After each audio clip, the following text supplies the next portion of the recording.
자, 여러분 반갑습니다. 대기업에서 기업들의 은밀한 속사정을 전달해드리는 대기업 멘토 황호준입니다. 자, 오늘 서원에 대해서 얘기해 보려고 합니다. 지난번 제가 이제 대창에 대해서 다룰 때 사실 대창과 서원은 거의 한 몸입니다. 그래서 이제 내용도 거의 비슷하게 가겠지만은 이번 내용에서는 이 서원이라는 회사를 조금 더 포커스로 봐서 얘기를 할 겁니다.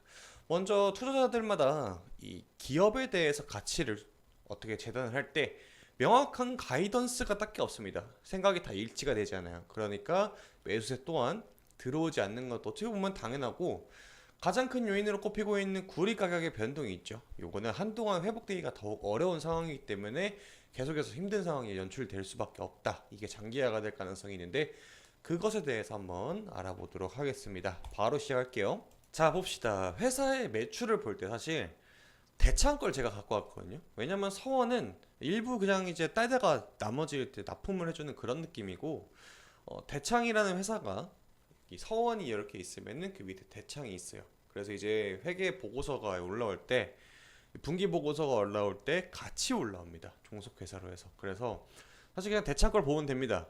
그래서 뭘 보면 되느냐? 여러분들은 매출액만 보면 돼요. 매출액. 이 매출액이 이번에 증가를 했죠. 과거에 대비했을 때, 직전 분기 대비했을 때 19.82% 상승을 했고, 영업이익도 2배 넘는 상승률을 보였습니다. 2배 가까운 그런 상승을 했네요. 그러니까 적자르기로 가다가 흑자기록을 하면은 이런 식으로 이제 빨간불이 들어와요. 이런 게 보통 이제 추세 전환의 시그널로 통상적인 회사들에서는 근데 사용이 되는데, 이 굴이라는 것 자체가 여러분들 이제 아잖아요. 대창하고 서원 이 회사는 구리를 다룹니다. 구리. 구리로 뭘 만드느냐가 중요한 것보다 구리라는 이 산업의 특성 자체를 이해를 하셔야 되는데, 다들 잘 아시겠지만은 구리는 정말 우리가 눈에 보이지 않는 전선 그 외에 기타 철강 제품들 여러 가지 제품들에 전부 다 들어갑니다. 그러니까 이제 구리가 괜히 닥터쿠퍼라는 말이 나온 게 괜히 나온 게 아니에요. 산업 전반적으로 이제 사용이 되기 때문에 얘네들이 조금 추세가 꺾였다. 매출액이 좀 안 나온다. 왠지 구리 가격이 줄어든다. 이 구리 가격이 이제 내려간다. 이러면은 당연히 수요가 적어지니까 가격도 떨어지게 되는 거겠죠? 똑같은 겁니다. 회사의 실적이 올라가더라도 이러한 이슈들이 지금 이 기업의 가치를 재단을 할 때 내가 과연 투자를 해서 수익이 날까라는 관점에서 봤을 때는 사실 이 구리라는 그걸 다루는 회사들은 우리나라에 여러 개가 좀 많지만은 대표적으로 이제 고려아연 뭐 이런 애들 고려제강 이런 애들이 있고 그 외에는 이구 산업이 대표적인 테마주의 1등 대장으로 뽑혀요. 보통 그렇습니다. 제가 생각하는 게 아니라 사람들이 이제 사면은 구리 테마주들이 다 올라갈 때 거래대금이 많이 나오는 애들이 그렇거든요. 그런데 여기 매출액이 그나마 그 다음번으로 이제 회사 자체의 내재적인 가치에 대해서 얘기를 할 때 가이던스가 될 수 있잖아요. 잘 보면은 요 3월달 구리 가격의 평균치가 대충 한 요 정도 됩니다. 바닥선이에요. 근데 4월, 5월, 6월달 가격의 변동을 보게 되면 엄청나게 위아래로 뛰죠. 이때부터 뭐가 돼 있냐면은 미국 대선에 대해서 얘기가 슬슬 나오기 시작하고 중국 정부가 내수 경기에 대해서 심각하게 이제 신경을 쓸 때 이 시즌이었어요. 그러면서 그 기대감으로 쫙 올라갔죠. 예산안 예타가 나오고 그러면서 이제 중국 정부도 관련된 법령이 나오고 실제로 시행이 딱 됐을 때가 아마 이쯤이 피크일 겁니다. 기대감이 싹 소멸됐을 때. 이게 지금 현재 진행 상황이에요. 이걸 제가 왜 보여드리느냐? 1, 2, 3 했을 때 여러분들 1분기 나오죠. 1분기 지금 흑자 전환했죠. 그럼 2분기도 지난번 흑자를 기록했을 때보다 뭐 YY, 뭐 QIQ 뭐 해가지고 QOQ 해가지고 직전 분기하고도 비교를 하잖아요. 근데 지금 가격의 변동폭 보세요. 예를 들어서 회사 자체에서 생각을 해봤을 때 요날 대량의 수주가 발생을 해서 통상적인 거래처들이 이 피크 다 끝날 때까지 재고를 소진을 너무 많이 이제 주문을 해가지고 이 기간 동안 4, 5, 6월달 가격이 올라갔을 때 안 쓰고 기존에 써놨던 그 재고로 사용을 하게 되면은 이거 말짱 도루묵인 겁니다. 이 특수를 못 보는 거예요. 근데 그런 내용들을 우리가 어떻게 알아요? 모르잖아요. 근데 그래서 사람들이 투자를 할 때 대강 이제 뉴스에 나오는 내용들로 해가지고 거시적인 관점으로 천천히 내려옵니다. 이걸 탑다운 방식이라 하거든요. 구리 가격이 떨어집니다. 당연하게 대창이라든지 서원 그 외에 철강 구리 다루는 회사들은 매출액이 줄어들 수밖에 없겠구나가 통상적으로 드는 생각이에요. 이걸 역행해가지고 아니야 난 반대야. 지금이 구리 가격이 바닥을 치고 있는 상황이니까 여기서 매수를 하게 된다면은 반등 나오겠지? 기술적으로는 그래요. 근데 우리나라 주식의 특성상 이게 요 기간 살짝 한 달 정도의 조정을 갖고 이렇게 쭉 올라갈지 이렇게 길어져가지고 년 단위로 갈지는 아무도 모르는 겁니다. 그래서 거기서 조금 더 교차 검증을 하려고 어떤 걸 사람들이 많이 보냐면은 대장주의 흐름을 많이 봐요. 그리고 그 다음에 국제 정세를 많이 봅니다. 구리라는 그 자체가 원자재 쪽에서도 가장 민감하니까. 그래서 구리 가격의 변동보다는 이구산업이라는 회사 자체의 주가 흐름을 보게 되면은 특정 누군가가 어떠한 뉴스가 나왔을 때 그걸 요리처럼 버무려요.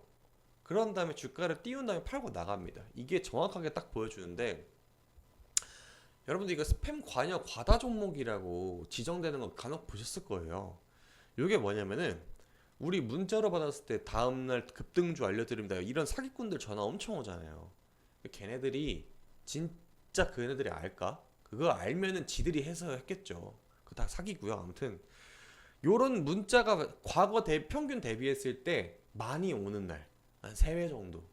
그러고 나서 그런 일이 있고 나서 주가가 평균치보다 펑 뛰었을 때 이때 스팸 관여 과다 종목이라고 지정을 합니다. 요런 거. 자, 근데 누군가가 당연하게 이거를 띄우려고 생각을 했으니까 문자로 쏴가지고 불특정 다수한테 이 종목 주가 펌핑 시켜주세요. 우리가 다 띄우기엔 너무 돈이 많이 듭니다. 이런 생각을 해가지고 그거 문자로 보낼 거 아니에요. 그 건당 10원 다 들어가는데, 그쵸?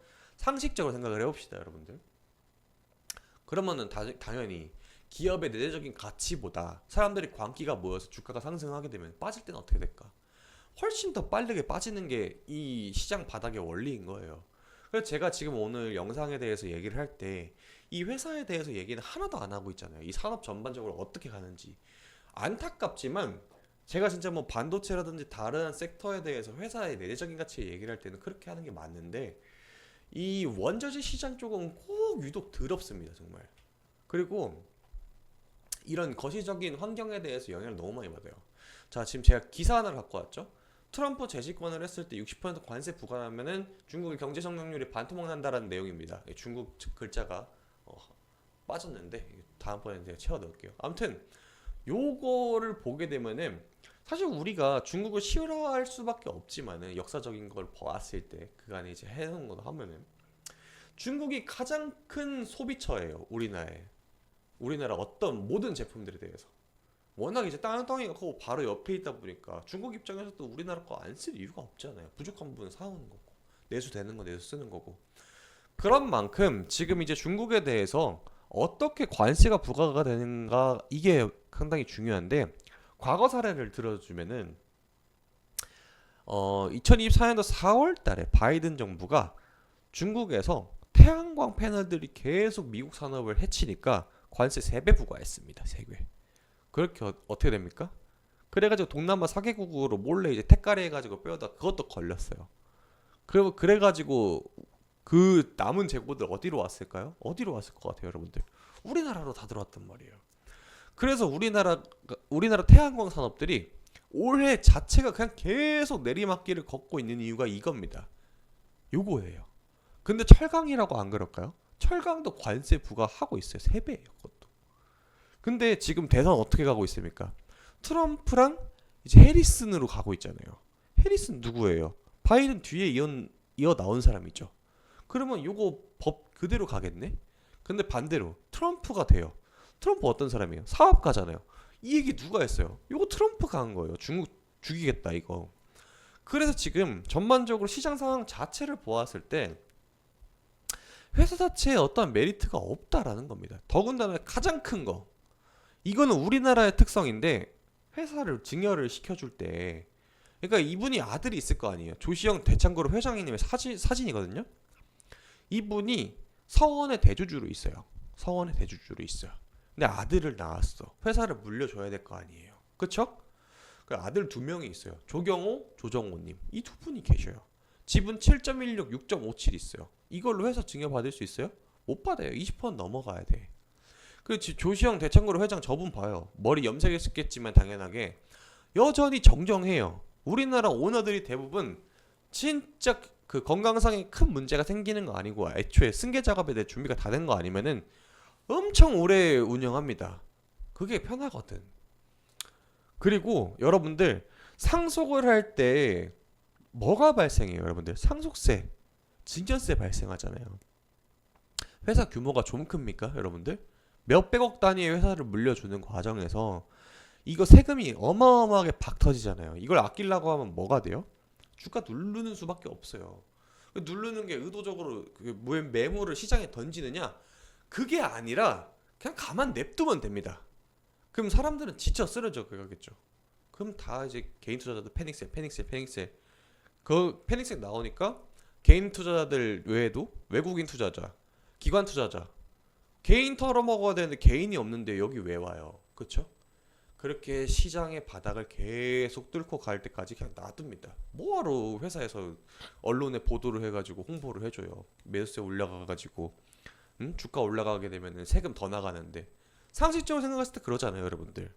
그러기 때문에 지금 주가가 안 올라갈 수밖에 없는 상황입니다. 참 안타깝죠? 저도 참 여러 가지 할 말이 많은데 고소당할까봐 무서워서 못하겠고, 아무튼 정리를 하자면은 회사 입장으로 봤을 때는 그럴 수 있어요. 네, 그럴 수 있다 보고 있고, 다만 주식시장에서 상장을 해가지고 본인들이 어떠한 그 혜택을 받는 부분이 분명하게 있을 거예요. 지금 당장 아니더라도 과거에 그거를 주주들한테 이제 덕을 봤으면은 어느 정도는 하는 신용 정도는 해줬으면 하는 게 제 개인적인 바람입니다. 자, 과거에 구리 가격에 대해서 이제 변동이 나왔을 때 얘가 움직였는데 시장이 안 좋아요. 시장이 지금 안 좋습니다. 예. 가는 놈들만 가고 그 가는 애들도 실적이 진짜 좋은 거 아니면 잘 안 가거든요.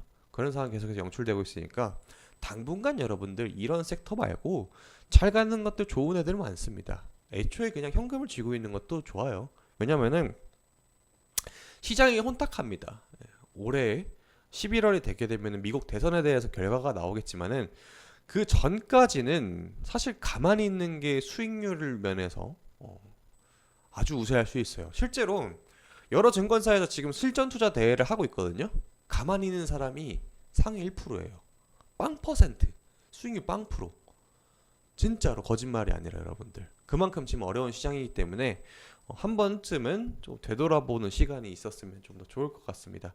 다음번 영상에서 조금 더 긍정적인 내용들이 발생을 하게 되면은 여러분들한테 바로 전달을 해드리겠습니다. 여러분 다음 시간에 봬요.